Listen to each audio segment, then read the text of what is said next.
L'entretien des patriotes, bonjour à tous, heureux de vous retrouver. Brigitte Macron veut-elle limiter la liberté d'expression?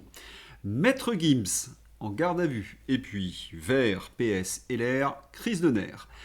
Avant de traiter ces informations, et beaucoup d'autres, vous connaissez la coutume sur cette chaîne, je commence toujours mon entretien par remercier ceux qui m'ont permis justement de le produire, car ils m'ont financé à l'aide des merci rémunérateurs. Et aujourd'hui sont à l'honneur des fidèles parmi les fidèles, Princesse Parfaite, Marie Aubel, Christophe Dupin, Farisme et Ch'ti Carls. Merci à eux du fond du cœur. Et puis je tenais à vous remercier pour votre soutien incroyable. Oui, il faut aider la réinformation en ces temps de très graves menaces sur la liberté d'expression. Comment faire ? Oh, c'est simple, il suffit de lever le petit pouce, écrire de gentils messages, diffuser sur d'autres réseaux sociaux et puis surtout, n'oubliez pas d'activer votre cloche notification. Merci à tous. Brigitte Macron à Washington pour les enfants. Rien que le titre déjà. Oui, c'est délirant, ironique ou monstrueux. C'est selon. Alexis Poulain lui clame Camoulox. Écoutons Bribri. It's wonderful to see you all this morning, so thank you. So, I am a teacher, so I'll say 1, 2, 3 quickly. Screens. What are we doing about screens? Limiting. We need to. Brigitte Macron s'est donc exprimée lors du sommet de Melania Trump à la Maison-Blanche sur le thème du bien-être des enfants à l'ère numérique. Vous avez sans doute constaté que les Américains ont mis un traducteur masculin. Plein d'humour, ces ricains. La bonne question de François Ducrot. Pourquoi inviter la trognon-trogneux à ce moment précis? Vous le savez, avec ces politiques, tout est com, tout est image. J'y reviendrai. Et en parlant d'image...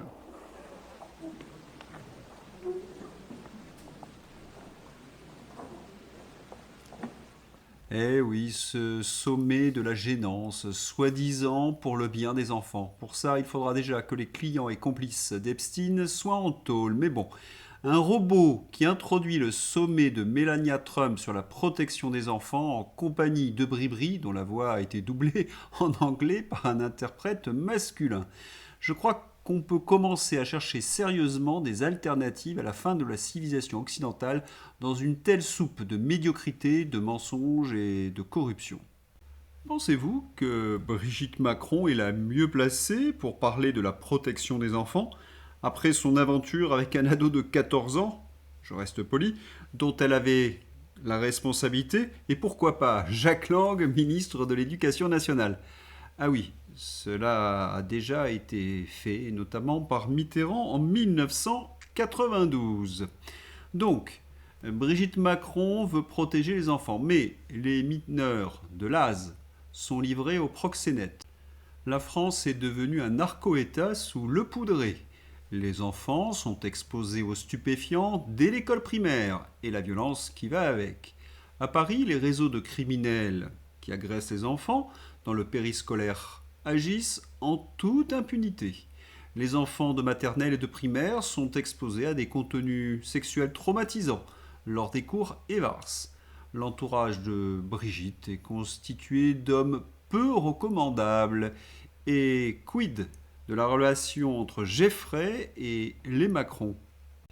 C'est une loi en Macronie. Les moins aptes sont toujours devant les caméras. Et que dire de l'entourage des Macron? Oui, surtout, ne laissez pas approcher les enfants. Maître Gims.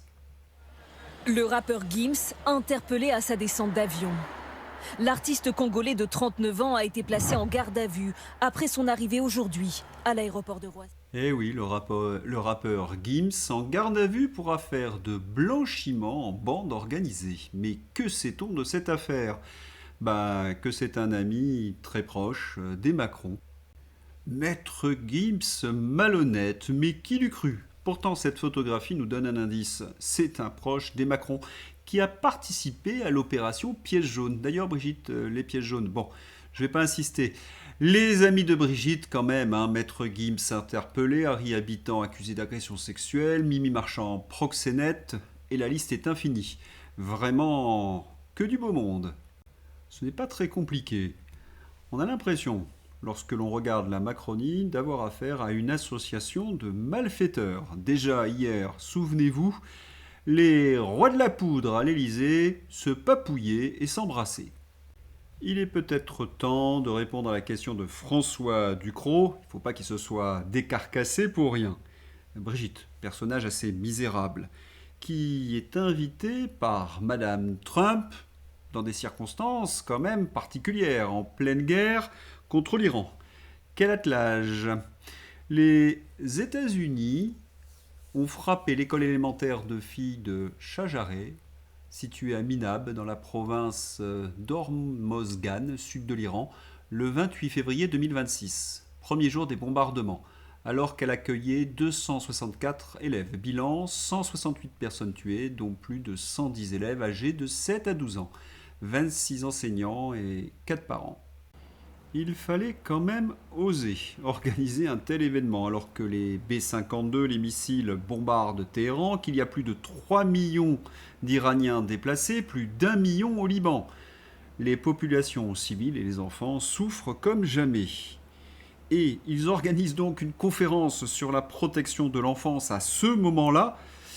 C'est au-delà de l'indécence. Et il n'y avait que l'atrogneux pour accepter une telle invitation et participer ainsi à la propagande de guerre de Donald Trump. Quant à Candace Owens, on lui a envoyé un message assez clair. Et puis, il y a eu ceci pendant la conférence. Je sais que je suis aux États-Unis, un pays de liberté d'expression, mais je pense que la liberté a aussi ses règles. Mais qu'est-ce qu'elle dit encore, Latrogneux? Est-ce qu'elle est en train de faire la leçon aux ricains sur la liberté d'expression sur leur territoire? Veut-elle remettre en cause l'amendement numéro 1 de leur constitution? C'est complètement lunaire. Je pense qu'aux États-Unis, Brigitte ne s'est pas fait des amis avec cette petite phrase.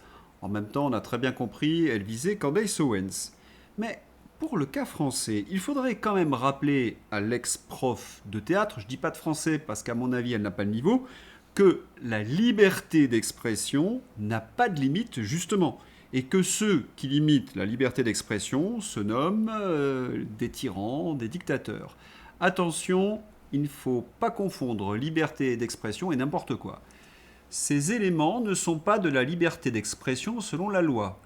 Donc certains propos séditieux ou mettant en péril la sûreté nationale ne sont pas de la liberté d'expression, comme la diffamation, l'injure ou la discrimination, etc. On peut trouver cette loi restrictive, mais c'est la loi, je ne vais pas rentrer dans ce débat. Par contre, la liberté d'expression permet, selon notre Constitution, l'humour, l'ironie, la critique du pouvoir, même acerbe, et de se poser une question sur un sujet controversé. Eh bien, le problème avec Emmanuel Macron et l'UE, c'est qu'ils ne permettent plus cela. Et là, nous tombons dans la dictature. Nous avons appris qu'il y a des millions et des millions de propos qui sont censurés sans aucun contrôle. Le DSA censure en masse, on ne sait pas pourquoi, et on appelle cela de la transparence. Un record a été atteint le 11 mars dernier, avec plus de 52 millions de décisions de censure. 52 millions en un jour, sans juge, sans recours surtout, sans que vous le sachiez. Une industrie mondiale de la censure. Le volume total est vertigineux. Entre septembre 2023 et mai 2025, la base de données DSA enregistre 32 milliards de décisions de modération, dont 3,52 milliards pour les seules 8 grandes plateformes sociales.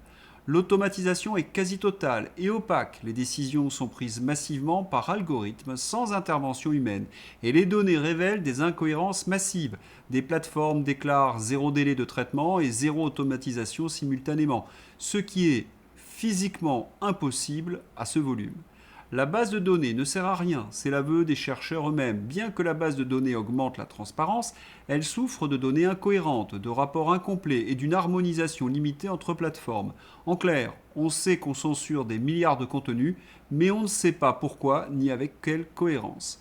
La transparence du DSA est une transparence de façade. Des milliards de décisions déclarées, mais les rapports n'obligent pas les plateformes à expliquer leur raisonnement derrière les décisions de modération, ni à distinguer clairement entre application de la loi et application de leurs propres règles interne. Et à ce système complètement orwellien, nous avons également les contrôleurs de confiance, vous savez, les ONG, payés par nos opposants politiques pour nous surveiller. Cela devient un véritable rideau de fer numérique, et ils accélèrent. Les utilisateurs d'iPhone au Royaume-Uni doivent maintenant prouver leur âge, sinon plus d'accès à Internet. La folie. Apple a mis un terme à la liberté numérique des Britanniques. Ces derniers doivent donner leur pièce d'identité pour désormais accéder à Internet. C'est donc 35 millions d'Anglais, utilisateurs de la marque, qui se retrouvent pris au piège, comme des rats, à moins qu'ils ne se résignent à donner leur pièce. Place à la censure numérique et au flicage. Voilà ce qui pourrait arriver aussi en Europe et en France. On glisse du très mauvais côté de la planche. C'est exactement le projet que mettent en place Latrogneux et Manu pour imposer leur projet dystopique européiste. Et vous savez quoi ? Protéger les enfants de l'abus d'écran et des réseaux sociaux, c'est un projet juste, mais ce n'est pas leur projet. Leur projet, c'est de contrôler les adultes. Réseaux sociaux interdits aux moins de 15 ans. La France accélère. Le texte, examiné au Sénat le 31 mars, prévoit d'interdire l'accès aux réseaux sociaux aux moins de 15 ans pour lutter contre le harcèlement, etc. Les mêmes qui laissent faire les dérives de l'AS, le scandale du périscolaire et les fuites de données d'écoliers. Ils instrumentalisent les enfants pour imposer à tous les Français une identité numérique obligatoire. Refuser la dictature numérique à venir. Et puis, regardons le monde qu'ils ont mis en place, un monde de censure, de propagande et de folie.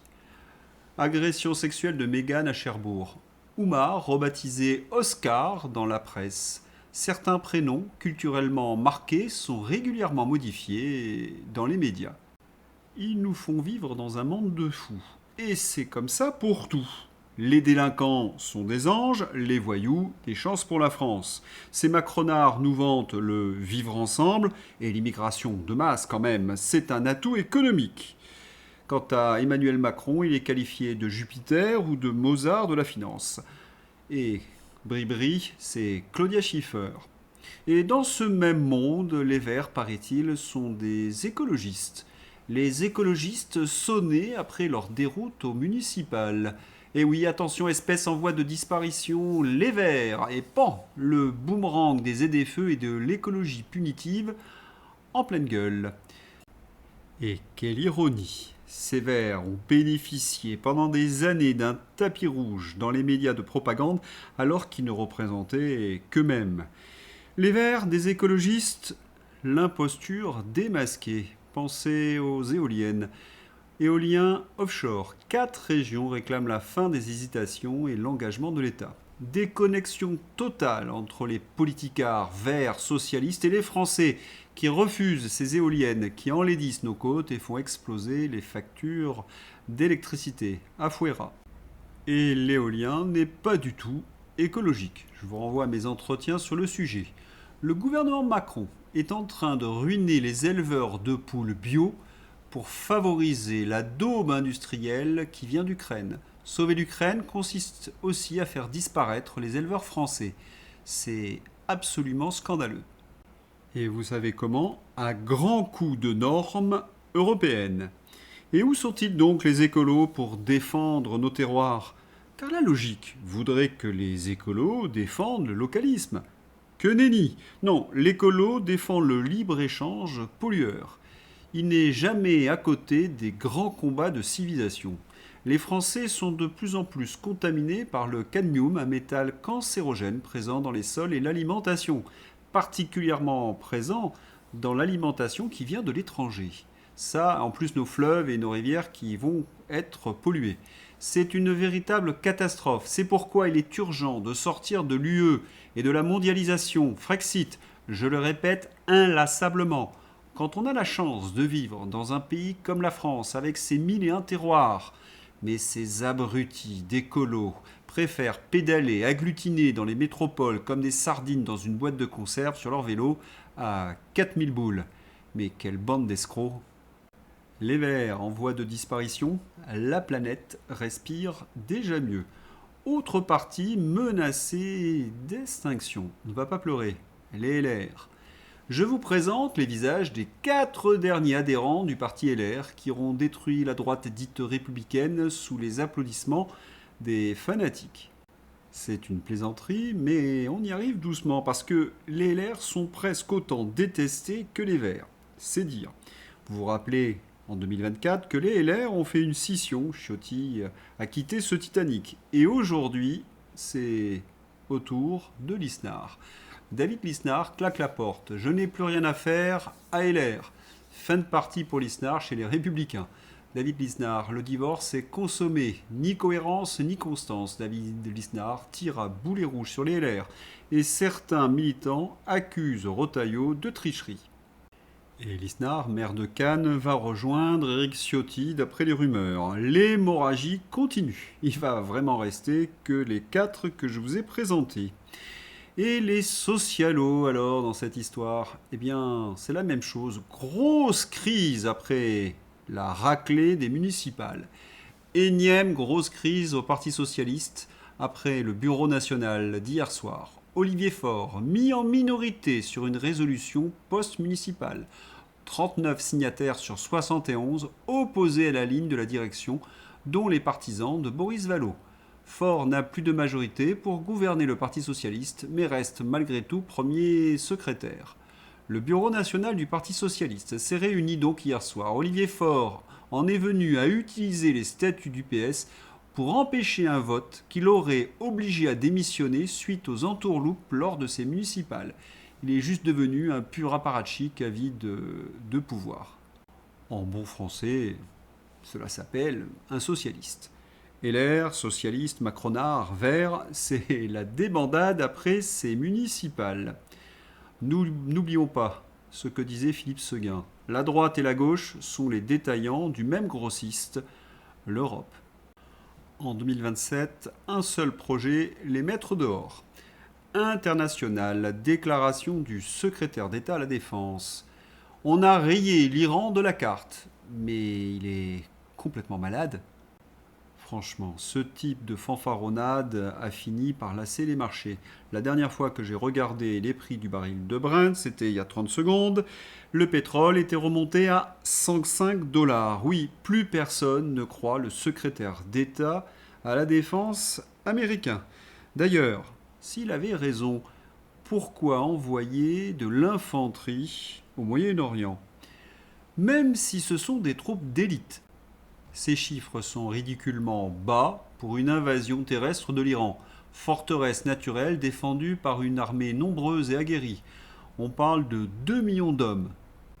Et tous les experts américains craignent des pertes humaines. Un expert révèle à la télévision que le projet de Trump de déployer des Marines n'est qu'un bluff désespéré pour obtenir un accord. Washington n'a absolument aucune envie de faire face aux pertes massives qu'entraînerait une riposte iranienne. La seule question que l'on peut se poser, sont-ils assez cinglés pour envoyer des troupes au sol? Ils ont déjà déclaré une guerre d'agression. Mais il y a autre chose que vient de révéler le New York Times. Les complotistes avaient encore raison. Tiens, je suis dedans. Le plan Mossad-Trump-Netanyahou pour faire tomber le régime iranien était bien réel. Selon le New York Times, le chef du Mossad, Barnea, a vendu à Netanyahou et à Trump un plan ultra secret. Dès le début de la guerre, l'Iran exploserait de l'intérieur avec des émeutes et une rébellion massive menant à l'effondrement du régime théocratique. Netanyahou l'a adopté. Trump y a cru à fond, malgré les doutes des services US et israéliens. Résultat, zéro soulèvement. Bibi est furax en coulisses. Les promesses du Mossad n'ont rien donné. Les théoriciens du complot qui hurlaient au régime change orchestré par Tel Aviv et Washington, validé à 100% par le New York Times. Quelques précisions à cet article du New York Times. Barnea, patron du Mossad, récuse ce qui est dit. Il explique que la révolte, selon le plan du Mossad, devait avoir lieu après les bombardements, quand le régime des Mollahs avait été décapité ou affaibli. Surtout pas avant, parce que cela mettait en danger ses réseaux. C'est le cabinet de Bibi qui a donné l'ordre des révoltes, et on connaît le résultat. Du rififi en perspective entre les différents services. Concernant Trump et la guerre en Iran, le président chinois applique le proverbe « N'interrompez jamais votre ennemi lorsqu'il commet une erreur. Pas la première fois que Bloomberg est plutôt critique de l'intervention contre l'Iran, alors que pour l'Ukraine, ils sont très pro-guerre. C'est un peu normal, parce que l'Ukraine, c'était la guerre de Biden. L'Iran, c'est la guerre de Trump, et elle est très impopulaire. Le prix du diesel s'approche de leur record historique aux États-Unis, à plus de 5 $ le gallon, et Donald Trump n'a toujours pas sorti son joker, son vice-président J.D. Vance, pour trouver une porte de sortie au bourbier dans lequel il s'est mis. Tic-tac, tic-tac, tic-tac. Et comme je le disais il y a un instant, les marchés financiers ne croient plus le président américain. Malgré certaines réactions initiales, les marchés n'ont pas totalement cru le récit de Trump concernant les négociations avec l'Iran et continuent d'intégrer dans les prix le risque d'escalade du conflit, les perturbations de l'approvisionnement énergétique et les conséquences économiques. Le prix du baril sur mon écran est monté à 106 $. Et en Iran, guerre au Moyen-Orient, l'Iran n'a pas l'intention de négocier. Trump réaffirme l'inverse. Quant à l'expédition de l'infanterie, ne testez pas notre détermination à défendre notre territoire. Galibaf a préconisé mercredi aux États-Unis de ne pas tester la détermination de l'Iran à défendre son pays, alors que Washington envisage une intervention au sol. Bilan de cette journée. Plus personne ne croit le président Trump ni son secrétaire d'État à la défense. Comme pour ces bateaux, Trump n'a plus beaucoup de munitions. La réalité devient dure à assumer. Et le monde constate les dégâts de cette guerre. Crise du pétrole, la Thaïlande est à sec. Des villes paralysées, des climatiseurs qui ne fonctionnent plus alors qu'il fait plus de 40 degrés. Le tourisme, pilier de l'économie, s'est effondré en 3 semaines. Et c'est ainsi dans une grande partie du monde. La crise est là. Elle n'est pas devant nous, elle est déjà là. En France, les Français constatent un gouvernement qui ne sert pas à grand-chose puisque les prix de l'essence continuent à s'envoler à la pompe. Oui, ils ne servent à rien. Les Européens, ils sont tétanisés. L'un d'entre vous m'a écrit, mais il y a des milliards pour l'Ukraine. Rappelons cela. La France accorde une nouvelle aide de 2 milliards d'euros à l'Ukraine. On ne mesure pas suffisamment que cette décision est de la pure folie. Les caisses sont vides et les rentrées fiscales vont baisser parce qu'il va y avoir moins de TVA du fait de la perte du pouvoir d'achat des Français et la baisse de l'activité. Et que fait Emmanuel Macron ? Il emprunte de l'argent qu'il n'a pas. Oui, c'est un véritable maboule. Toujours Ukraine. Les États-Unis ont lié leur offre de garantie de sécurité nécessaire à un plan de paix en Ukraine à la cession formelle par Kiev de la région du Donbass à la Russie, a déclaré Zelensky à Reuters. Et dans le même temps, Viktor Orban vient de couper le robinet de gaz à Kiev. Cela se précise. Voyez comment notre argent est bien utilisé par l'Ukraine. Guerre en Ukraine, Kiev a livré des semelles piégées avec des explosifs à la Russie sous couvert d'aide humanitaire. Voilà donc une saine utilisation des milliards d'euros de l'Union européenne pour financer un bien beau projet terroriste. Espagne, une nouvelle particulièrement horrible. Agressée sexuellement par des migrants, elle tente de mettre fin à ses jours, finit paraplégique et sera la première espagnole qui bénéficiera d'un traitement de faveur, la fin de vie. L'État espagnol échoue à protéger son peuple et si les traumatismes sont trop graves, il y remédiera en donnant la mort. L'époque est effroyable. Et dire qu'on a les mêmes à la maison, Verts, socialistes, LFI. Allez, c'est l'heure d'ouvrir la page Fantasy avec l'élection présidentielle de 2027. Votez Fantomas. D'ailleurs, Fantomas aura des conseillers de premier choix. Je ne veux pas voir mon pays subir l'année prochaine le même sort que ma ville. Mon expérience de cette élection servira à apporter ma part de réflexion pour empêcher cela au niveau national. Estrosi est prêt à rejoindre Fantomas. Il aura tenu 48 heures. Vous imaginez la gueule de ceux qui vont soutenir Fantomas, Estrosi, Dati, Jacques Lang, Cohn-Bendit, Maître Gims. Oui, je sais, ça fait rêver. Olivier Truchot à la députée LFI Elma Dufour. Vos deux bras ont repoussé. Pour rappel, elle avait déclaré qu'elle mettait ses deux bras à couper, qu'aucun membre de la jeune garde n'était impliqué dans le meurtre de Quentin. Depuis 24 heures, nous vivons sous les révélations de l'horreur communautariste de la France insoumise. Leur grand projet à ces gauchistes, désarmer la police. Nous avons le nouvel équipement des policiers à Saint-Denis.